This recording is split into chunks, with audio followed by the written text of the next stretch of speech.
성경, 아담과 하와 기록의 과학적인 원리, 그 네 번째 이야기입니다. 자, 그 다음에 하나님께서 아담의 갈비뼈로 하와를 만드신 다음에 하와를 아담에게 데리고 오시거든요. 그랬더니 아담이 하와를 보고 이렇게 말을 해요. 이는 내 뼈 중에 뼈요 살 중에 살이라, 이렇게 고백을 합니다.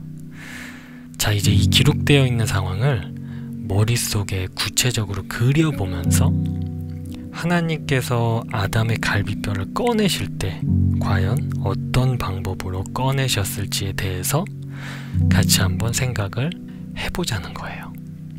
자, 그러면 여러 가지 방법을 생각해 볼 수 있겠죠? 나름대로 세 가지 방법을 생각해 봤습니다. 첫 번째, 하나님께서는 워낙 전능하시니까 말씀만 하시는 거예요. 그래서 갈비뼈 나와라 그랬더니 갈비뼈 하나가 동동동동 떠서 나오는 거예요. 그래서 첫 번째는 말씀. 자, 그리고 두 번째, 사실 전능하시기 때문에 말씀만 하셔도 되지만 조금 특별한 방법으로 아담의 가슴 속으로 손을 쑥 집어넣어서 갈비뼈를 꺼내는 거예요. 그러니까 마치 영화에서 벽을 지나가는 사람처럼 손을 아담의 뱃속으로 쑥 넣어서 갈비뼈를 꺼내는데 감쪽같이 흔적이 남지 않는 거예요. 그래서 두 번째, 손으로 감쪽같이. 그 다음에 세 번째는 실제로 수술을 하는 거예요. 가슴을 절개해서 열고, 여는데 하나님께서 그림에서처럼 메스를 사용했다는 얘기는 아닙니다. 아무튼 그렇게 열어서 갈비뼈를 꺼내는데 기록을 자세히 보면 꺼낸 다음에 살로 대신 채웠다고 쓰여 있잖아요. 그래서 살로 대신 채우고 덮는데 덮기만 하면 안 돼요. 꼬매야 돼요. 왜냐면 사람 몸에는 내압이라는 게 있어서 상처가 난 것을 그냥 놔두면 벌어지거든요. 그래서 열고 빼고 덮고 꼬매는 거예요. 물론 하나님께서 꼬매는 방법 말고 다른 방법으로 봉합을 하셨을 수도 있어요. 근데 어쨌든 흉터는 남아 있어야 된다는 거예요. 그래서 세 번째, 정식 외과 수술. 자, 이렇게 세 가지 방법을 생각을 해봤습니다. 근데 여러분은 세 가지 방법 중 어떤 방법으로 하셨을 것 같으신가요? 근데 우리가 확인해 볼 수는 없지만 세 번째 정식 외과 수술이었을 것 같아요. 왜 그렇게 생각하냐면요, 일단 가장 먼저 앞전에 말씀드렸다시피 아담을 깊이 잠들게 했다는 기록이 굳이 써 있다는 건 깊이 잠들게 해야 되는 이유가 있다는 것인데, 자, 같이 한번 생각을 해보면 아담이 고통을 느낄까봐 하나님께서 잠들게 했다고 생각해 볼 수 있겠죠. 그렇죠? 만약 첫 번째나 두 번째 방법을 하셨다면 깊이 잠들게 하실 이유가 없지 않을까요? 아담이 깊이 잠들었는데 죽지 않고 깨어났더니 자신의 갈비뼈 하나가 없는 상황인 거잖아요. 그러니까 첫 번째 방법이나 두 번째 방법을 사용했다면 아담이 고통을 느낄 필요가 없으니까 잠들게 하실 이유도 없다는 게 제 개인적인 생각입니다. 근데 제가 아무런 근거 없이 우기는 게 아닙니다. 성경을 자세히 보시면 만약에 첫 번째나 두 번째 방법으로 갈비뼈를 꺼내실 때 아담이 고통을 느꼈다면 아마도 성경에 아담의 고통에 대한 표현이 기록되어 있어야 된다고 생각을 하거든요. 왜냐하면 바로 뒤에 나오는 성경 구절을 보면 하와의 출산의 고통에 대해서 언급되어 있는 걸로 봐서는 고통이 필요했다면 분명히 고통이 언급되어 있을 거라고 봅니다. 어쨌든 잠들게 했다는 이 기록은 분명히 이유가 있기 때문에 잠들게 하셨다고 저는 생각을 하는 거예요. 만약에 그런 게 아니라면 기록이 그냥 하나님께서 아담의 갈비뼈를 빼서 하와를 만드셨다, 이렇게 기록되어 있어도 되는 거잖아요. 근데 굳이 그 사이에 아담을 깊이 잠들게 해서 갈비뼈를 빼낸 다음에 그 갈비뼈로 하와를 만들었다는 게 추가가 돼 있다는 거는 그 잠들게 한 이유가 분명히 있을 거라고 저는 생각을 하는 거예요. 그래서 그 이유가 아담이 고통을 느끼지 않게 하기 위해서 그랬을 것이다 라는 게 제 개인적인 생각입니다. 아무튼 이런 관점으로도 생각을 해봤고요. 그리고 또 다른 근거는 기록을 자세히 보시면 살로 대신 채우고 덮었다고 되어 있죠. 그 덮었다는 얘기는 뭐 연적이 있으니까 덮은 게 있는 거잖아요. 그렇죠? 자, 그리고 또 다른 근거는 뭐냐면 아담의 고백이에요. 자, 아담의 입장이 되어서 자세히 생각을 해보자고요. 아직 아담은 여자를 보지 못한 상태예요. 그러니까 이 지구에 인간은 자기 혼자인 거예요.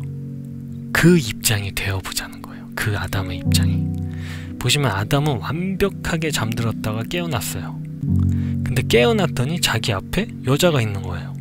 그러면 아담이 정상적으로 생각한다면 무슨 생각을 해야 되냐면, 일단 아담은 자기 자신이 흙으로 만들어졌다는 걸 알고 있을 거예요.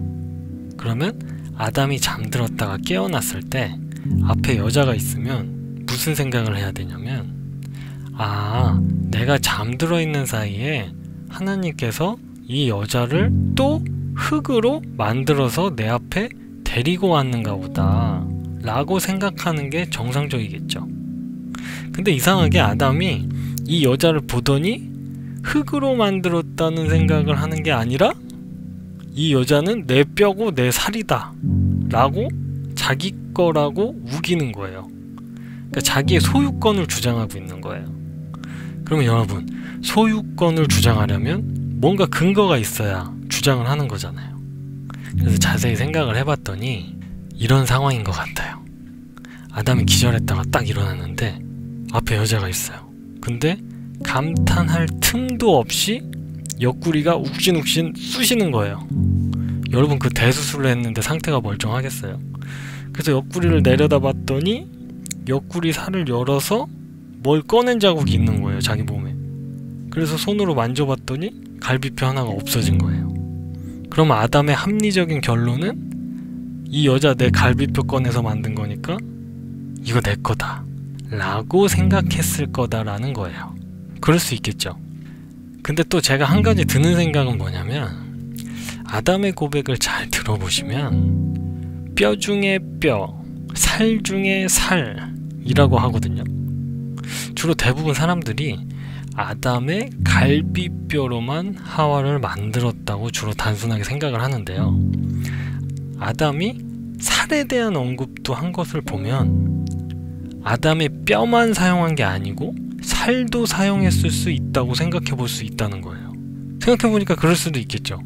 아담의 고백만 들어보면. 그러니까 아담의 뼈와 살을 다 사용해서 하와를 만들었을 수도 있겠다라는 생각인 거예요. 성경 기록만 보면. 근데 뭐 이거는 아담 혼자서 한 얘기거든요. 그래서 뭐 아담이 그냥 혼자서 착각했을 수도 있어요. 착각해서 내 살도 썼을 수도 있겠다라고 생각을 했을 수도 있다는 거예요. 근데 이건 그냥 제가 개인적으로 생각해 본 거니까 어디 가서 우기시면 안 됩니다. 자, 그리고 물론 하나님께서 전능하시니까 꺼내시고 난 뒤에 흉터 없이 감쪽같이 하실 수도 있었겠죠. 그러면 아담이 그거 몰랐을 수도 있을 거예요. 그런데 제 생각에는 그냥 자연 치유가 되도록, 그러니까 흉터가 남도록 하셨을 것 같아요. 왜냐면 예수님이 그 예인데요. 예수님께서 부활하실 때 그 기록을 자세히 우리가 생각을 해보면 알 수 있는데요. 여러분, 예수님께서 부활하신 다음에 제자들에게 손의 못자국과 옆구리의 창자국을 확인시켜 주시잖아요. 근데 잘 생각해보면 이것도 이상한 점이에요. 아니 여러분, 예수님은 전능하신 하나님께서 사람의 모습으로 오신 거잖아요. 그러면 전능하신 하나님께서 부활하시면서 그 흉터 하나 못 없애셨을까요? 여러분, 제 생각에는 예수님께서 아마도 안 없애신 것 같아요. 근데 그건 예수님 자신을 위해서가 아니고 제자들에게 그것을 확신시키기 위해서 그냥 그대로 두셨을 거라고 보거든요. 그래서 성경 전체를 쭉 보면 하나님께서는 특별한 이유가 없는 한 창조하신 원리는 그냥 그대로 지키시는 것 같아요. 특별한 목적이 있을 때만 그것을 벗어나시고요. 그래서 여러분 뭐 이런 여러 가지 관점으로 볼 때 아담은 갈비뼈를 꺼낸 흉터가 남아 있었기 때문에 아, 이 여자 여기서 꺼냈구나 라고 알 수 있었겠다고 생각하는 거예요. 앞전에 말씀드렸다시피 물론 나중에 갈비뼈는 다시 나와요. 근데 갈비뼈는 나오지만 흉터는 그대로 갖고 사는 거예요. 그리고 이 흉터를 남겨놓으신 거에 대해서 제 나름대로 또 하나 생각해 본 것이 있는데요. 저는 이게 개인적으로 어머니들이 갖고 있는 모성애와 비슷하다고 생각이 들거든요. 물론 제가 남자고 애를 낳아본 적이 없어서 느껴보진 않았지만 저는 살면서 인간이 가진 현상 중에 모성애만큼 신비한 현상도 없다고 생각하거든요. 뭐 물론 아주 간혹 정신이 이상한 사람들은 모성애가 없긴 하지만 그런 아주 특별한 케이스를 빼고는 다 모성애를 갖고 있잖아요. 사실 저는 대체적으로 아버지들보다 어머니들이 자식을 생각하는 애틋함이 더 큰 걸 주로 봐왔어요. 그래서 제 얄팍한 생각으로 뭔가 짐작을 해보자면 아마도 어머니들이 자신의 몸 안에서 생명체가 잉태되어 나온 그 사건이 어머니들에게 엄청난 느낌으로 각인이 될 거라고 생각이 들거든요. 그렇겠죠? 자신의 몸 안에서 두 개의 심장이 뛰는 느낌이 모르긴 몰라도 엄청 신비한 경험이 될 거라고 확신하거든요. 실제로 돌고래들은 임산부를 물속에서 2명의 사람으로 인식한다고 하더라고요. 아무튼 그래서 저는 이 흉터를 굳이 남겨놓으신 이유가 있다면 이처럼 그 사건을 계속 잊지 않고 기억하면서 살아가게 하기 위해 일부러 남겨놓으셨을 수도 있겠다라는 생각이 드는 거예요. 이것도 그냥 제 생각입니다. 자, 그리고 이건 그냥 재미로 한번 들어보세요. 천국에 가면 그 많은 사람들 중에 아담을 찾는 방법이 있는데 그게 뭘까요? 지구 역사를 봤을 때 유일하게 아담만 갖고 있는 몸의 특징이 있는데 영상을 잠시 멈추시고 한번 생각해 보세요. 맞춰보세요. 자, 그게 뭐냐면 바로 배꼽이에요. 배꼽. 지구 역사상 유일하게 어머니의 태가 아닌 흙으로 직접 지음을 받은 사람은 아담이잖아요. 그러면 아담은 배꼽이 있을 이유가 없겠죠. 그리고 제가 어디까지 생각을 해봤냐면요, 만약에 하나님께서 아담을 만들기 전부터 여자를 만드실 계획이 있으셨다면 아담이 자기만 배꼽이 없어서 소외감을 느낄까봐 아담에게도 배꼽을 만들어 주셨을 수도 있을 거라고 생각을 해볼 수 있지만 성경 기록을 자세히 보면 어떤 상황을 보시고 여자를 만드시거든요. 다들 아실 거예요. 아담이 동물들 이름을 지어주다가 모든 동물들은 다 짝이 있는데 자기만 없는 걸 알게 되거든요. 그래서 하나님께서 아담이 그렇게 심히 우울해하는 모습을 보셨나봐요. 그래서 남자가 독처하는 게 보기가 안 좋다고 하시고 여자를 만들어 주시거든요.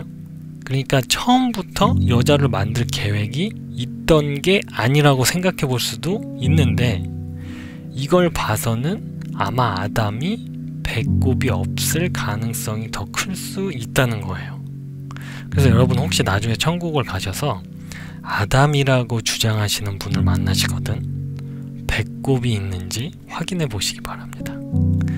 그래서 아담은 천국에 올라오는 사람마다 다 배꼽을 보자고 그러니까 귀찮아서 아예 배꼽티를 입고 있을지도 몰라요.